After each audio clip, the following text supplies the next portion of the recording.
Hello, I'm Christian. Most of you who watch my YouTube videos know me already. This is my friend Chris. How you doing, guys? And Ka has brought us together because we're both named Chris and we're both Stephen King fans. And we're doing a book review on this novel, Pet Sematary by Stephen King. Now, I actually did do a review of this a number of years ago, but I took my old review down because it sucked. At least I thought it sucked. And so I'm re-reviewing it, and I'm reviewing it with you. Thank you for joining me. Thanks for having me. Now, Pet Sematary was published in 1983, and the story itself, in some ways, is almost like Stephen King's take on the W. Jacobs story, The Monkey's Paw, in a lot of ways. You could tell he definitely took some inspiration from that. It's quoted before like the final part, right? Yes. Yeah, which I loved. Because if you read Monkey's Paw, you immediately get the connection. So that was kind of a cool influence for him to take, if that's what he took anyway. Now, what do you think of Pet Sematary?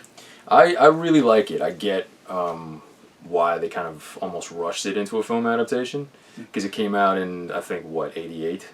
89, actually. 89. Well, there was still a good amount of years between when this was published and when the movie came out. Yeah, I mean, I get why, like, it struck a chord, because his stuff is always so, like, there's always, like, a sense of optimism and a sense of, like, everything does happen for a reason, despite the fact that horrible things happen. Yeah. This is more just, like, straight up, like, no one is going to save you.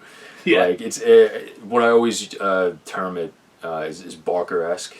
Yeah. I don't know if that's like something everybody would agree with, but like Clive Barker stuff I see is like straight horror, like just literally like there is no like happy endings. I would compare it more to like the works of Lovecraft, because Lovecraft was so nihilistic, and the thing with Stephen King is, regardless of how dark a lot of his stories get, you're right, there is sort of this light at the end of the tunnel. That's right. But this is arguably one of his most nihilistic stories, I would say. Without a doubt. And honestly, I like it because of that. Now, don't get me wrong, I do like the optimism that you see in some of his other stories, but I think it's so important that this one is so downbeat, especially because this is set in the same universe as several of his other books, and I think it's important for the overall Stephen King universe that this one is so nihilistic, because it shows that there are real stakes in his universe. Definitely. And that makes it even more of a triumph when the characters in his other books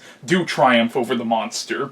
So, and honestly, a lot of people say, oh, it's too depressing. I'm like, honestly, that's always been kind of pathetic to me, people who don't like stuff that's too depressing. I mean, if you're reading horror stories, you gotta at least be like open to like, you know, shitty endings, basically, and stuff not working out, and you know, people dying kind of horrible deaths.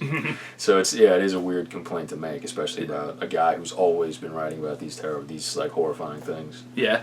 Although, arguably though, early in Stephen King's career, he's written other stories that could qualify as being kind of nihilistic, especially some of the stories from Night Shift and stuff like that. Yeah, and Cain Rose Up. Have you ever read that short story? Yes, a long time ago. And then Rage, which he wrote as Bachman. You know, these were these two stories about like mass shooters, and they really like, it's not about kind of like spreading awareness about mental illness. It's more just like depicting it as viciously as possible. Like they're both pretty like vicious stories. But yeah, I think it's definitely one of King's best books. It's one of my top 5 favorite Stephen King books, and once again, honestly, because it's just so dark. And I know Stephen King himself was kind of scared of this story. Like, he wrote it, but felt like there's no way this is ever going to get published, and he actually didn't even want to publish it because he felt it was so horrible. That's right. But I'm glad he did. I'm glad he did, because I think he needs a book this dark under his belt, I think. I like it for that reason, too. I like that it's darker than his usual stuff, because there's nothing better than when you see a writer kind of step outside his comfort zone, inadvertently or otherwise. Yeah. Like, for instance, like, people would be pissed at Bret Easton Ellis if he wrote something that was a little bit more optimistic. Yeah. But I'd read the shit out of it, because like I'm so used to his stories being like these fucked up like violent stories about vapid people. But with King, like this really does feel like him kind of like being like, all right, let's just be a little bleaker. And I think on his account it was something that was a little more it wasn't something he did purposefully. It just kind of came out and as he was writing the story. Yeah, he's often said that a lot of his stories almost write themselves in some way, which is interesting. I love. He says that he gives like a 6-week sort of like relaxed period after he writes it, and then he goes back and reads it just as a reader. Mm-hmm. And I love hearing about that, about his process, because he talks about it like almost like it's a book he didn't write. It's a book he's just reviewing. Yeah. You know, and what was the one that he was talking about? Have you ever read Blaze? He wrote that as Bachman. No, I didn't. I've heard of it, though. He says, the first time I read it through, I thought it sucked. The second time I read it through, I thought it sucked. The third time I read it through, I thought, it's okay, but it's too fucking sentimental. And I was like, how do the gears work in his head? You know, like, how do they turn? You know, it's such an interesting thing to hear about his process. So for Pet Sematary, I mean, I think it was just he got this really nasty idea and he just like let it go. Yeah. And the funny thing was, he had only published it because he had to fulfill this publishing obligation that he had with Doubleday, because he was leaving them, going somewhere else. Yeah. And he was just like, "Fuck it, take this." Like it was just a manuscript he had lying around. And once again, I'm glad that happened. Because Yeah. once again, I do think it's one of his strongest works. Definitely. Now, the plot of Pet Sematary is it's about this family called the Creeds who move from Chicago to this small town in Maine called Ludlow, and the father in the family, Lewis Creed, is a doctor, and he's recently gotten a job as the head of the medical staff at the University of Maine, and they immediately become friends with their neighbors, the Craddells. I'm saying their names right? Crandalls. Crandalls? Okay. Yeah. And Lewis becomes friends with Judd Cradle, or Cradell. I'm sorry, I meant Cradle. Okay. And basically, it turns out that there's this cemetery by their house called the Pet Sematary, only it's spelled with an S instead of a C, kind of like how a child would spell it. And it turns out that this cemetery was built by children for their pets. Now, later on in the story, Lewis's family is away for Thanksgiving because he does not get along with his in-laws at all, so he's staying home and he's watching his daughter's cat, Church, and Church ends up getting killed in the road by a truck, and what happens is Judd takes Lewis not to the Pet Sematary, but to this burial ground beyond the Pet Sematary, which was actually an Indian burial ground. At first, Lewis is like, "Why the hell are you taking me here?" Judd doesn't say anything, but what happens is after they bury Church in this Indian burial ground, the cat comes back, kind of like the old nursery rhyme, and basically it turns out that anything that is buried in this burial ground will come back. This is kind of a spoiler. I'm not going to say who it is, but somebody in Lewis's family ends up getting tragically killed, and he's so grief-stricken by this that he gets this idea in his head that he'll bury this person in this Indian burial ground, and the person ends up coming back, but comes back as a demon. Now, later on in the story, it's kind of implied that the reason this burial ground is bringing stuff back is because it's haunted by a Wendigo spirit, and Wendigos are creatures from Native American mythology. Basically, Wendigos, I've heard a couple of stories about them, like, some stories say they're like shapeshifters, some stories say that if you see one, you'll turn into a cannibal. I know there's some that actually imply that Wendigos used to be humans, but if that person committed the act of cannibalism, they'll get turned into a Wendigo. That's right. I've actually heard one where they were like wicked demons. Yeah, it changes depending on who you're hearing it from. Yeah, but basically, the whole idea is that the reason all these dead bodies are coming back is because this burial ground is cursed by the spirit of a Wendigo. Which I thought was kind of cool, how he combined actual, like, Native American mythology into his story. Yeah, it was really cool. Because, I mean, it's sort of like that Native American mythology with a Stephen King-esque twist. You know, yeah. It's kind of like small town, you know, fucked up shit happens, and then it all just sort of coalesces into this, like, really frightening situation. So, I liked it a lot, yeah. Now let's talk about the characters in Pet Sematary. What do you think of the characters overall before we get into, like, certain individual characters? I thought they were really great because immediately you start to fall in love with this family. Like, Lewis is a good dude who does see the flaws in himself. You know, he feels really shitty about like the way his father-in-law feels about him. Sometimes I do wonder if that's like from maybe Steven's relationship with his father-in-law. All right.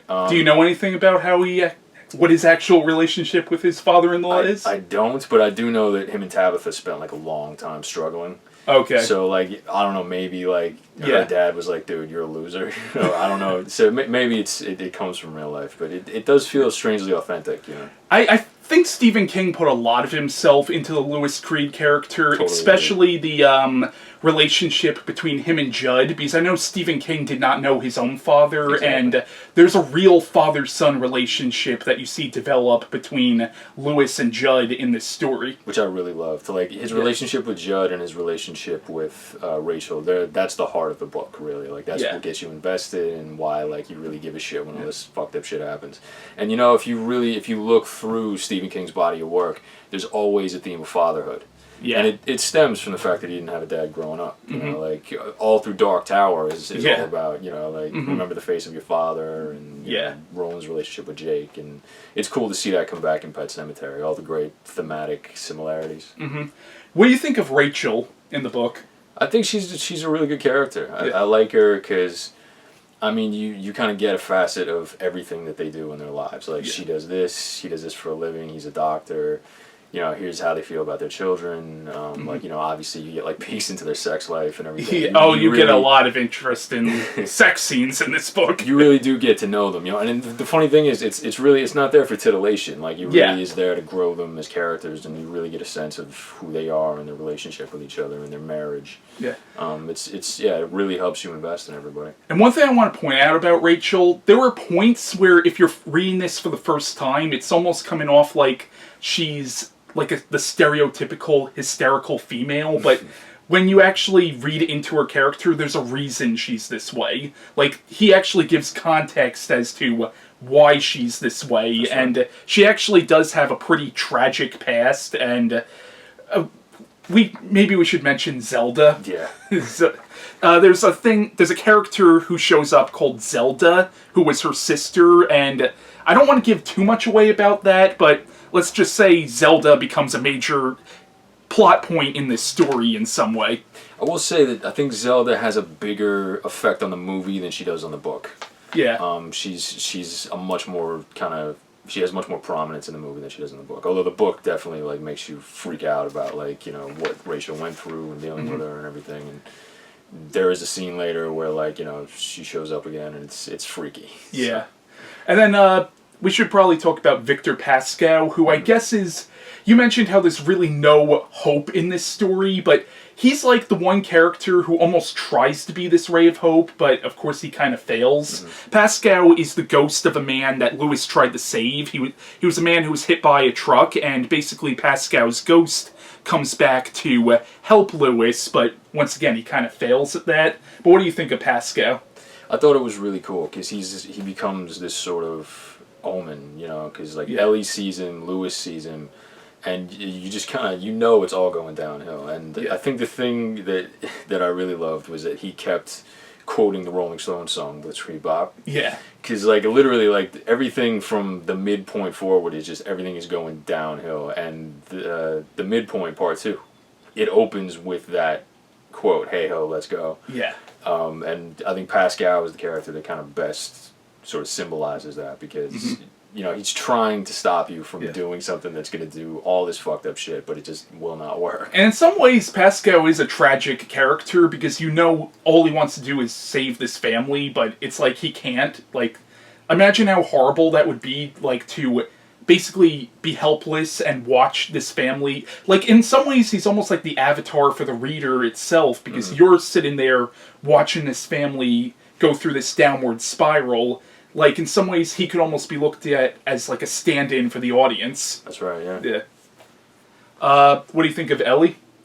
Ellie, I really thought was adorable. She's such a sweet kid, and there's also the implication that she might have psychic powers, which we're going to bring that up when we talk about the connections with some of Stephen King's other books. Yeah, but she's a great kid. Yeah, and then Gage is adorable as well. Yeah, very adorable, because like, you know, he's still like doing baby speak, and it's, you know, some tragedy there. But yeah, you really, that kid is so cute. And then, and what do you think of Judd?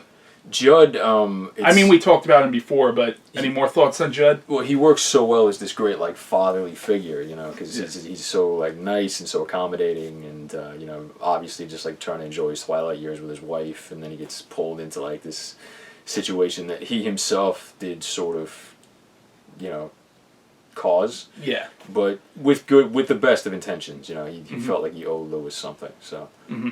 Now we're going to talk about some of the deeper themes within the novel. I think the novel's main theme is definitely grief and loss, but it also touches on other themes as well. Like, I don't know if you picked up on this, but I kind of caught the theme of industrialization, like this whole idea that the main conflict of the story in a lot of ways is happening because of this road and because of these trucks which are going back and forth. There's this whole sense of how industrialization has kind of just fucked everything up, and even like there's a certain point when Judd is talking about the history of the Pet Sematary and the Indian burial ground, he's talking about like things that happened in the past. He even mentions like, oh, back then there was moose everywhere, and he talks about these different animals that used to be in the woods, but they're not there anymore. So it's this whole sense of industrialization and what's the word? Deforestation. Yeah, deforestation. Like, that's kind of a theme I picked up on, but I don't know if you got that same almost environmentalist theme that's might be in the story. That is a really interesting point that I did not pick up on. I think that's an interesting way to look at the book, definitely, especially since like it's something that you really have to kind of ruminate on to really have an opinion about. Yeah. I think that definitely brings in some interesting conversations about like what the book is trying to say, and you know, ultimately like, you know, what themes he's going for. There's also definitely the theme of death, and not just how a person deals with death, but in a lot of ways it also talks about how our society deals with death. Like, there's a certain point where Judd and his wife Norma are talking to Lewis, and they're talking about how people back then seem to deal with death a lot better than people now. And of course now, because we have such advances in medicine and shit like that, it's like death is not as commonplace for like, you know, people just in general, but even though it is a part of life, it's not as commonplace as it was like back when Norma and Judd came of age. So there's definitely this theme of how people in modern society deal with death. And also, I mean, it's funny how if you compare America's culture to other countries seem to have a much more death-positive culture in a lot of ways. I mean, look at Mexico, where in a lot of ways they kind of celebrate death. Yeah. Like, you definitely see that theme in this story. For sure, and there's almost also kind of like a sinister quality to it, which I think comes from sort of the more straightforward horror aspect of it, instead of like the usual optimism you see in the stories. This is a little bit more nihilistic. The idea of us just having to sort of accept death rather than grief kind of motivating us to try to like bring people back or something crazy like that. It's a scary idea. Yeah. You know, you really do just have to like stay with your grief, and you just need to deal with it and process it. Because the movie's tagline was "Dead is better." Yeah. And you know, that's kind of a frightening idea when you think about it. The idea of like somebody just kind of boldly telling you like, look, like just they died. You know, it's over. You just need to deal with it. Yeah. I did see sort of a theme in this of, now this is more subtle, and might just be me reading into this, but knowing Stephen King's history of substance abuse, I sort of saw a commentary in this of drug addiction and substance abuse, in the sense that you could almost look at the burial ground as being a metaphor for that, because the burial ground keeps bringing people who use it back to it, and they're expecting a different result every time they go back to it when they're just getting the same results. And you could almost tie this into like drug addiction or alcoholism. I know Stephen King had issues with both of those, so I don't know if like maybe there's a metaphor there, or maybe I'm just reaching way deeper. No, that could totally be true. I can see it, because I mean, this isn't something that you have to sort of dig down to see, but I mean, Judd and Lewis are pretty much alcoholics. You know, like, yeah, they basically every scene with them together, they're drinking. They're always drinking, and I'd say that's definitely part of the story. Yeah, I'd agree. There's also sort of the theme of religion in the story. Like, you definitely like, there's a lot of references to the story from the Bible of Jesus bringing Lazarus back, so there's a lot of religious undertones in the story. What do you think of that? Like, Well, I think it's trying to create sort of a conflict between if you believe in God, you believe that there's a plan to everything, and if you don't, then you just kind of believe things just happen. Yeah. And really, I think what the novel is trying to say is that honestly, both sides are scary because both sides imply that you're not in control of your life. Mm-hmm. And I mean, like the thing where Ellie like freaks out and she says, "Let God have his own cat." You know, that's kind of her just sort of reveling in the misery of like, for real, I loved my cat and it's dead. You know, like that really sucks and there's nothing I can do about it. And I'm really pissed and I want my cat back. Yeah, so I think the religious undertones is more of it's more meant to speak to our experiences as humans, like how we process things, how stuff just happens to us without us being able to control it, you know, and our inevitable and sometimes feeble attempts to try to push back against that and try to control our lives. Yeah.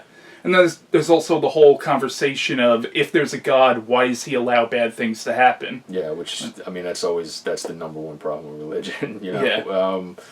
But I guess it depends on your viewpoints, your beliefs. I mean, obviously, the Stephen King universe is a universe where God kind of exists, but in the Dark Tower series, they explain that God is Gan, but we're getting ahead of ourselves there. We are. Also, you know, King himself is he believes in God. You know, obviously, you just said you see that kind of bleed throughout all his work. So, I don't know if he's necessarily a guy who's been able to figure out how he feels about fate, whether or not it's a good thing or a bad thing. Maybe he feels it's both. Yeah. Reading this story, you can tell that he definitely, like we all do, we all have times where like we can't stand what's happening to us, and we want to fucking check out, you know. So, yeah, that's obviously his introduction kind of illuminates all that. I really love the story about Naomi's cat dying. Yeah. And then the cat gets a shout out in the story too. So yeah, because it's a grave Mark Smucky. Yeah. That's actually something I forgot to mention, how Stephen King actually based a lot of this off of one experience where his son almost got hit by a car in the road, and he quickly saved his son. But that experience really kind of shocked him so much, and that was the real sort of catalyst for this story. And then, like, his daughter's cat is another thing. And then, you know, maybe that's where kind of the straight up nihilism came from. Because, you know, if you're a parent that loses a child, like there's nothing. Oh, I cannot even imagine the pain of that. Yeah, and I've lost family members, but they were all like older. You know, I've never lost a child, and just that. Like, I cannot even begin to imagine how horrible that would be. Him being a writer, I imagine, like, immediately the ideas just came into his head, and he just started thinking about, like, you know, what if the shittiest thing could have happened. And it's actually pretty crazy when you think about life imitating art that all this kind of came from like a verbatim situation, just without obviously the frightening zombie shit. Yeah. Because like there was a pet cemetery, his kid almost got ran over, his daughter lost a cat. You know, it's really interesting to think that, you know, it's pretty close to how it was in real life without the true horror. You know. Yeah. And I have to say that this book has some pretty heartbreaking moments, especially after this loved one of his does die. Like, because there's a scene that takes place right before this person dies, and you know what's going to happen because King even mentions what happens, and it's just such a deeply heartbreaking thing. Like, there's some moments that if you have a soul, you will fucking cry. Yeah, when he sort of casually announces the death of that character, you just sort of go, really? Like, that sucks. Yeah. And the thing that I think makes it even feel more tragic to you as a reader is that they don't necessarily get a proper death scene. Like, it's sort of, you get, eventually Lewis, like, has a dream where he manages to avert what happened. But you never get, like, that proper moment where that character dies. So, like, it's almost like you didn't get to say goodbye. You know, you really, it's a tragedy that you didn't even have proper closure for as a reader, and it really kind of, it affects you. It's very strange and very, very fucked up. Yeah. Same thing when another character dies later on. They die completely off screen. Like, you don't see it at all. There's no scene where, you know, it happens. It's I think they literally just get a phone call, and they're like, yeah, they died, and you're just like, holy shit, you know. It's just, yeah, it kind of almost slaps you in the face. Now, most Stephen King fans know this already, but a lot of Stephen King's books take place in the same universe, and a lot of them interlock with each other. For example, in this book, there's a scene where Judd briefly mentions a Saint Bernard that went rabid and killed a couple of people, and obviously he's referring to the events of Stephen King's novel Cujo. There's kind of, we mentioned before how there's the implication that Ellie might have psychic powers. Perhaps she has The Shining, which is a connection to Stephen King's novel The Shining. Mm-hmm. What do you think of that? Like, well, the thing that first hit me was, if Ellie is a shiner, having the shine is considered like a really powerful and really possibly dangerous thing. Because like you see, like Danny saved. What's that character's name in The Shining? The one who comes and... Dick Carolyn. Dick Carolyn. He saves him in that story. Here, Ellie's powers didn't do shit. It's a total, like, complete reversal. Yeah. If she does have the shine, it's a complete reversal to how we've seen it depicted. Yeah. Basically, for those of you who haven't read Stephen King's novel The Shining is like the psychic powers that exist in the Stephen King universe, where you could see ghosts, but you could also sort of predict the future and stuff like that. And Ellie kind of does both. Mm-hmm. She has premonitions in this book, and also she sees the ghost of Victor Pascow. Did you get the implication that perhaps Lewis might be a shiner as well? Because I kind of got that implication because there's a brief scene towards the beginning where it's when he's putting Gage to the bed. He has this almost like flash or like almost like vision where something bad's going to happen. Mm-hmm. And even the fact that he's seeing Victor Pascow could be an implication that he could have the shine as well. See, the way I looked at it was just like he was so like taken aback by Victor's death, because Victor's death is fucking brutal. The scene where it happens. So I was just thinking it was like the trauma of that situation that was messing with him. But then I do remember that like there were like muddy footprints and everything. So yeah, actually maybe you're right. Yeah, Ellie could have got it from him. Yeah. Mm-hmm. And then also in Stephen King's fantasy series, The Dark Tower, which kind of bridges all of Stephen King's books into not necessarily the same universe, but the same multiverse, because the Dark Tower series explains that there are multiple universes. But basically, in the Dark Tower series, there are characters with similar powers, but in the Dark Tower, they call it the Touch instead of the Shining. That's right. Although in the recent film adaptation of the Dark Tower, they outright call it the Shining. They just made him a shiner, yeah. I do think in the books it's meant to be two separate things. But oh, really? Sort of, I think it's meant to be, like, under the same umbrella. Like, they're just two different forms of sort of the same power. Okay. So it's like a psychic sort of... Because I kind of had the theory that maybe even John Smith from the Dead Zone might have the shine as well. But, I mean, that's interesting theory. At the same time, he didn't see ghosts, though. True, yeah. I mean, since they're all connected, you could draw a lot of interpretations from that. There's a lot of fun speculation you can have. Because there's so much cool shit that could be all connected if you do. Yeah. Another interesting connection that I kind of picked up on, this is a Dark Tower connection, or a possible Dark Tower connection. In the scenes where they're going out to the Indian burial ground, there's this fog that is almost glowing, and Lewis is seeing shit in the fog. I kind of got the implication that they could be by Athene. Mm-hmm. Now, Athene, for those of you who haven't read the Dark Tower series, is essentially this phenomenon where the best way I could describe it is it's basically two separate universes are almost like rubbing up against each other, and the fabric of time and space is wearing thin, and they're called thinnies. Well, the character of Roland from the Dark Tower series calls them that, and basically sometimes thinnies can open gateways to what's known as the Ta-Dash Darkness, which are these spaces between the worlds where monsters dwell. In some ways, you could almost interpret the Ta-Dash Darkness as Stephen King's version of hell, in some ways. Yeah.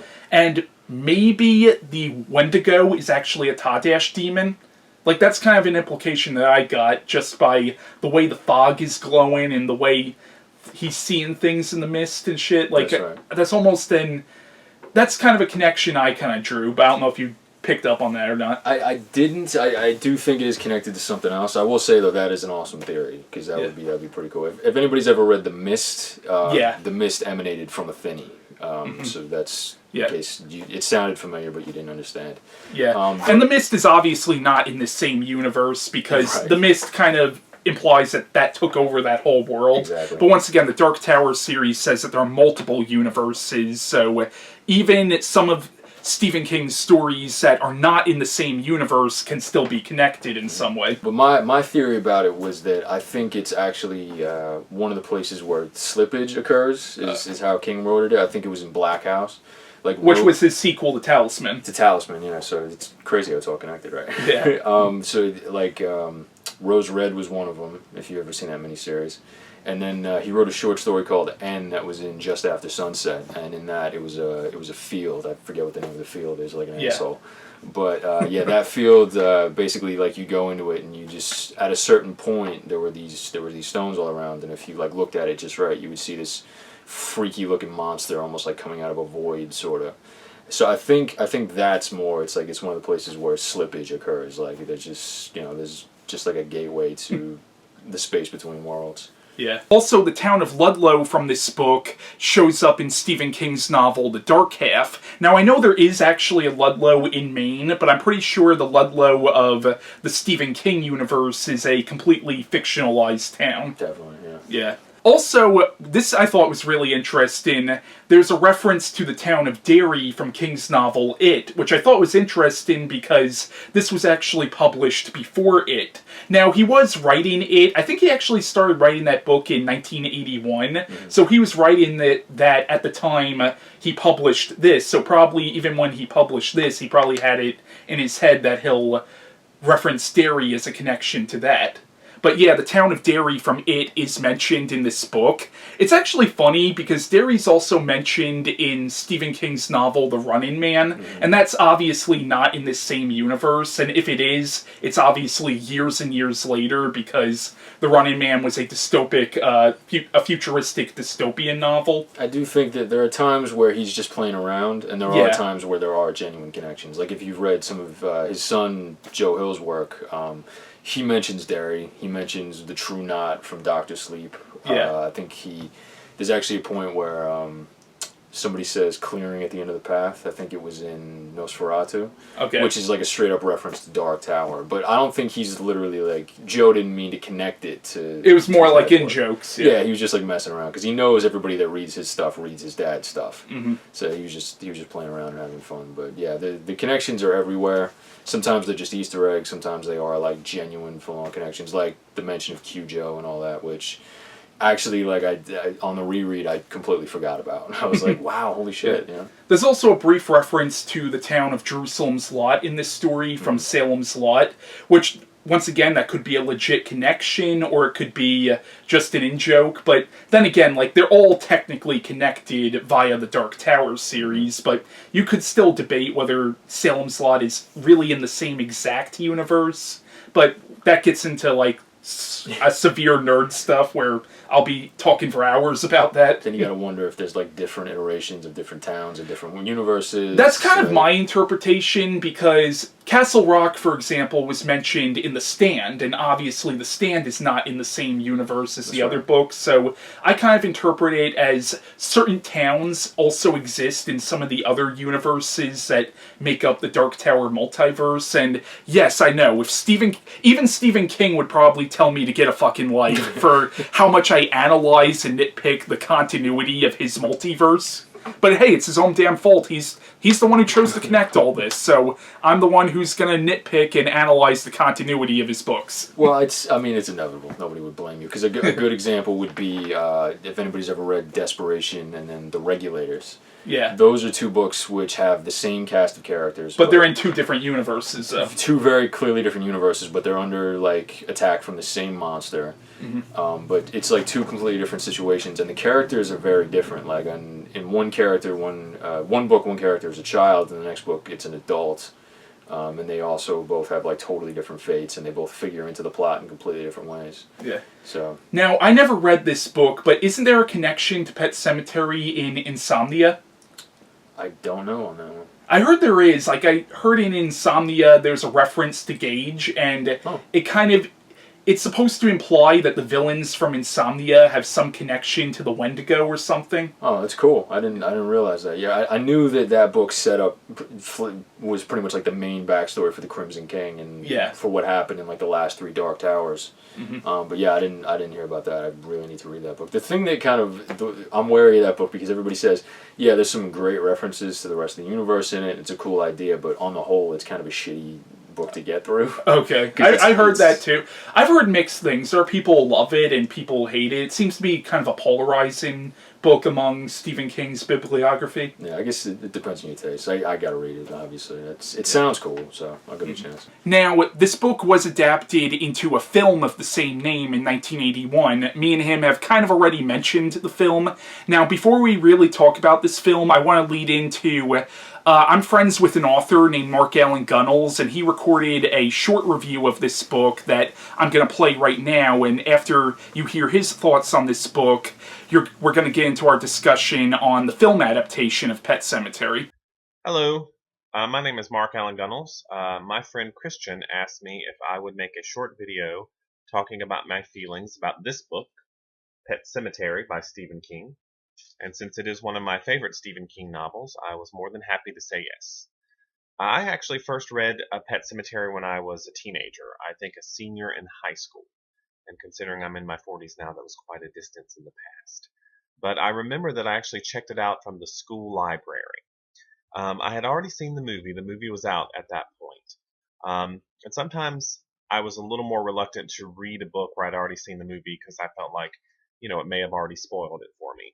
That definitely was not the case here. The film version was actually fairly faithful to the book.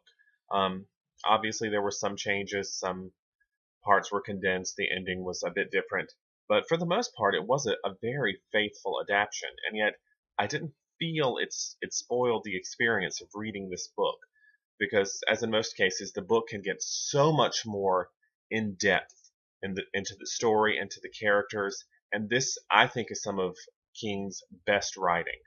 Um, I know the story is pretty famous that he wrote it. He didn't feel like anyone would want to read it. It was too dark. It was too depressing. And so he put it in a trunk and he only published it as part of a deal with his former publisher Doubleday to get some back royalties he was owed. But it would be such a shame if this book had stayed in that trunk and was never published because it is dark. I don't think it's depressing. I don't think a story well told is ever truly depressing. It's such an engrossing story.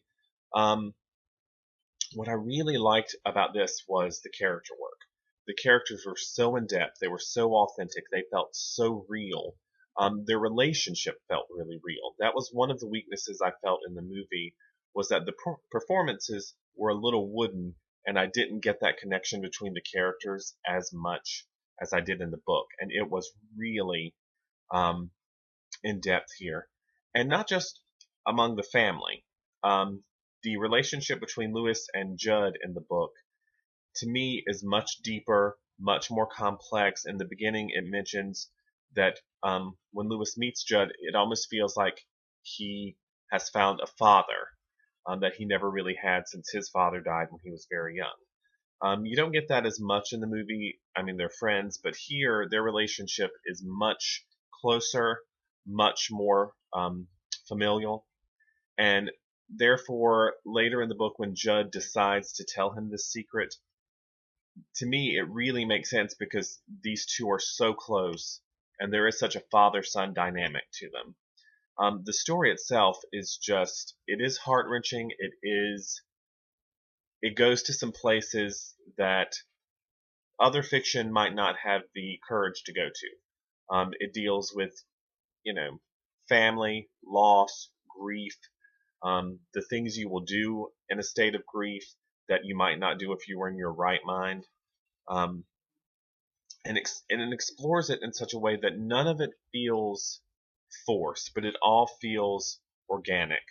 Like, even if you know a character is making a dangerously wrong-headed decision, you kind of understand. You understand the mind frame they are in and why they are making that decision. And I think that's a pretty impressive accomplishment. Um, the book, it really it's paced very well. It flies along. You establish this family first. You make them feel real. You get the audience and the reader invested in them. And then when it takes the turn, you go willingly with it because it's been grounded in the reality of this family and what they are going through. And so you follow them with that dark turn. Suspension of disbelief is effortless. And like I said, it goes to some very dark places. But I appreciate that he was willing to go there and didn't pull any punches. Maybe partially because at some point he thought he might not ever publish this book, so why not go all the way? But it's a great book. The ending is chilling. There's a little bit of an open ending, which I know some readers don't like. I think it works very well here because it leaves the reader on this note of what's going to happen next, and then it makes your own imagination start working.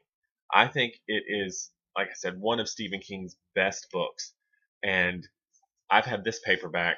I bought it at a used bookstore still when I was a teenager after I'd read that copy from the library. I should probably, be getting a new one at some point because it's kind of falling apart. But I love this book. It's probably time for a reread because I have been rereading a lot of the earlier Stephen King books lately, and I haven't reread this one in quite a while. So that'll probably be up next. But it really is, I think, one of King's greatest accomplishments, and I highly recommend it to everyone. So yeah, I hope you enjoyed his thoughts on Pet Sematary. Now let's talk about the 1989 film adaptation of this book. What do you think of the movie? I think it's good. I think it's definitely it's fairly faithful, honestly. Yeah, it's it leaves out a few characters, but understandably so, because you can't have everything from the book in a movie, and I understand that. I feel like some people, they just want a movie to be exactly like a book, which is impossible. Ridiculous, yeah. But I will say that Norma getting cut out does feel like a little... It does rob Judd of, like, some backstory. And Norma's actually, oddly enough, a pretty important character because she's technically the reason why Judd tells Lewis about the burial ground and stuff like that. So her getting cut out of the movie kind of made, like, Judd's decision almost seem stupid, which I feel like that is a flaw of the movie, because in the movie, characters make certain decisions where it's like, dude, why are you doing that? You should know that's going to end horribly. Whereas in the book, Stephen King actually gives context for why these characters are doing it, whereas in the movie, you don't really get that same context. That's right. Another issue I have with the movie is some of the acting's a little melodramatic, I would say. The scene where somebody dies, like, obviously in the book, like I mentioned, like, we don't see it, and it almost, it's like a slap in the face, and you feel very very empty. They show it in the movie, and it's so overdone. It's so, like, ridiculous and melodramatic, and it sort of robs the moment of any kind of, like, proper resonance. It feels like very kind of hackneyed almost. It does, but there are times where the actor who plays Lewis, there are times where he does act melodramatic, but then there are times where I think his acting is quite good in the movie. Now, what do you think of some of the acting in the movie Pet Sematary, aside from the melodrama that you see in the film? Oh, I think it's good. I mean, I love... They got Herman Munster play Judd. I mean, that's awesome. Freaking Fred Gwynn. There's actually an interesting story. Apparently on the set of the movie, and I only found this out because I was watching con footage of... I think it was Miko Hughes who plays Gage Creed in the movie. He was at a con, and people were asking him questions, and he mentioned how... No, it was the guy who played Lewis, because obviously Miko Hughes wouldn't remember this, but supposedly Fred Gwynn was following Stephen King on the set of the movie, just following him around going, I want to pick your brain. I want to pick your brain. And apparently it really freaked Stephen King out. Wow. I'm assuming that this is when he made the cameo as the priest. Wow. And also, since he did write the screenplay, I'm assuming he might have been on set for the movie. Well, I mean, those adaptations, especially back in the day, they were known for not really giving a fuck about the author, but they gave him a cameo, so probably you're right.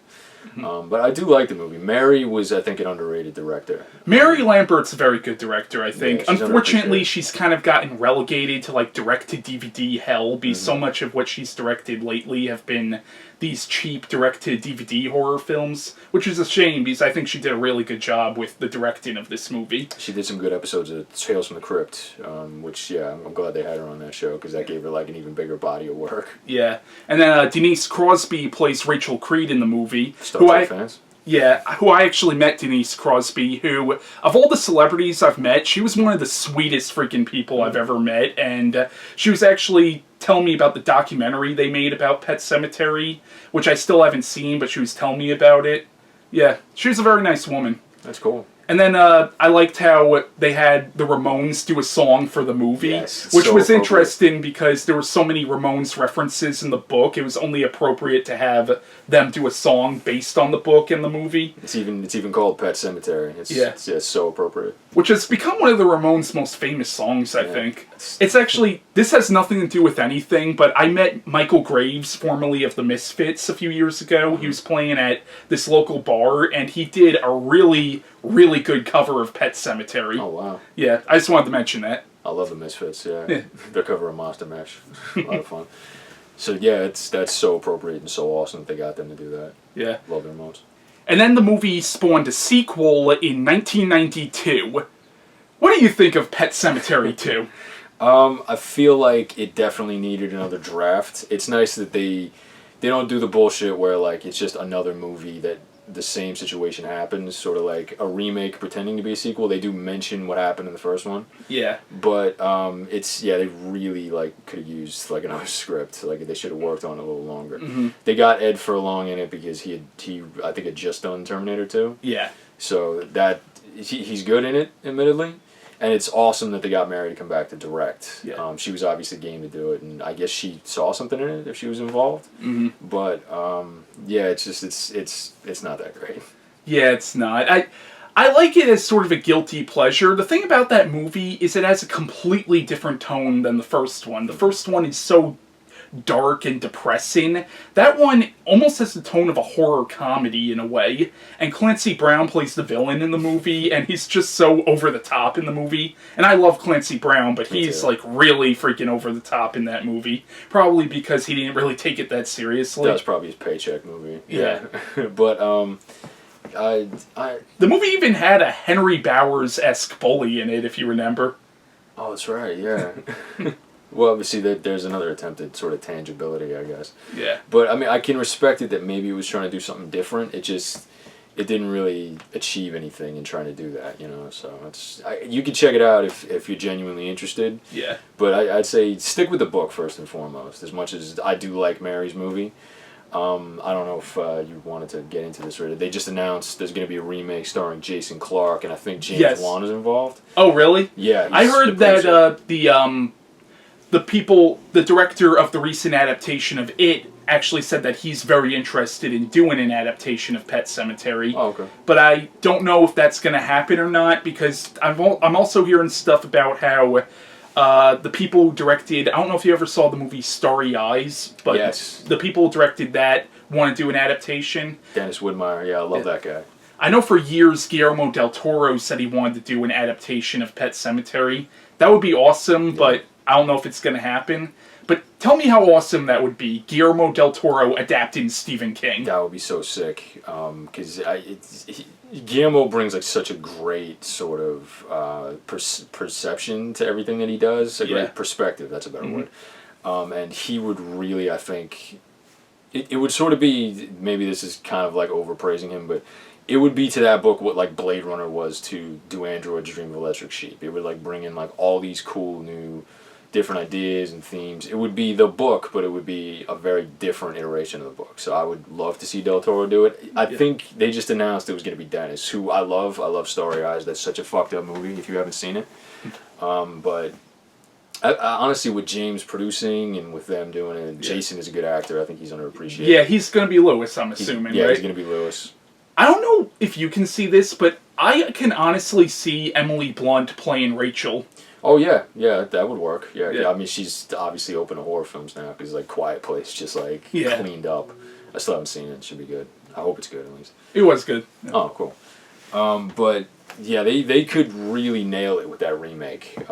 Especially if I don't necessarily be faithful to the novel, just try to kind of make the themes a little bit more sort of integral to the story. Really make it about grief, make it about fate and death, you know, and really they probably have to, they obviously, just like the Mary movie did, they'd have to sort of streamline things a little bit, but really, yeah, they could kill it with that movie. I think they will if they end up making it. Now, this movie came out before the movie Pet Sematary, but it came out after the book.